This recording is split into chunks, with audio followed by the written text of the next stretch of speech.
आज मुझे एक ऐसे व्यक्ति के बारे में बात करने का सम्मान प्राप्त हुआ है जिसने नेतृत्व को विनम्रता, दूरदृष्टि और दया के साथ नए सिरे से परिभाषित किया है।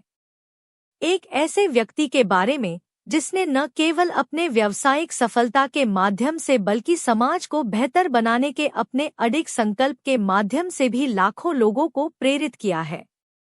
मैं बात कर रहा हूं श्री रतन टाटा की।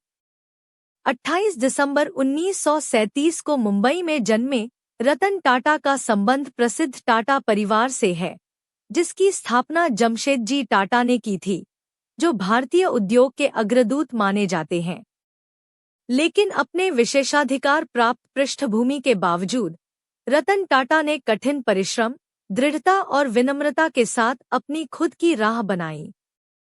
Cornell university college of architecture से स्नातक करने और हार्वर्ड बिजनेस स्कूल के एडवांस्ड मैनेजमेंट प्रोग्राम को पूरा करने के बाद उन्होंने 1962 में टाटा समूह में शामिल हुए, लेकिन एक उच्च पदाधिकारी के रूप में नहीं, बल्कि टाटा स्टील के कारखाने के कार्यस्थल पर एक साधारण कार्यकर्ता के रूप में। यह व्यावहारिक अनुभव उनके नेतृत्व का आधार बना, अपने लोगों को समझना, उनके साथ काम करके।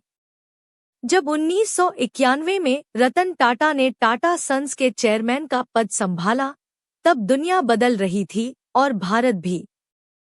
उनके नेतृत्व में टाटा समूह एक प्रमुखतः भारतीय व्यावसायिक घराने से बढ़कर एक वैश्विक ब्रांड बन गया।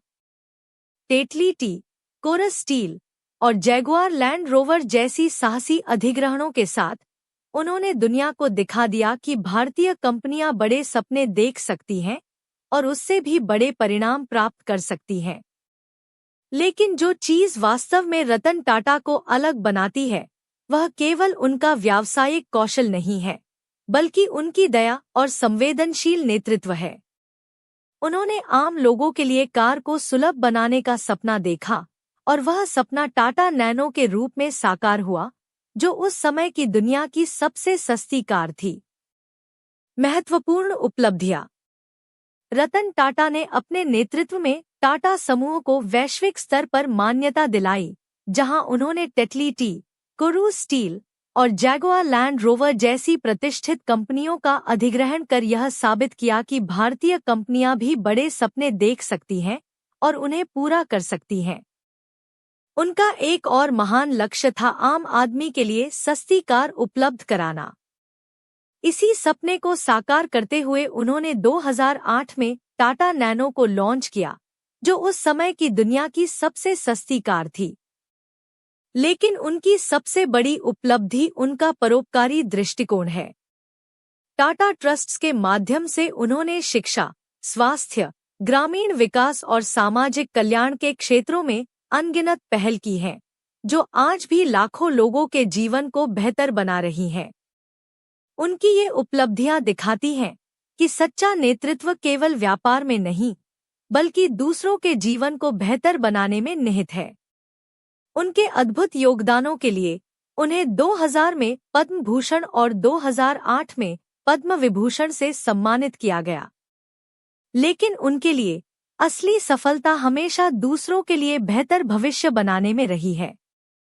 रतन टाटा की कहानी सिर्फ बोर्डरूम और अरबों डॉलर के सौदों की नहीं है।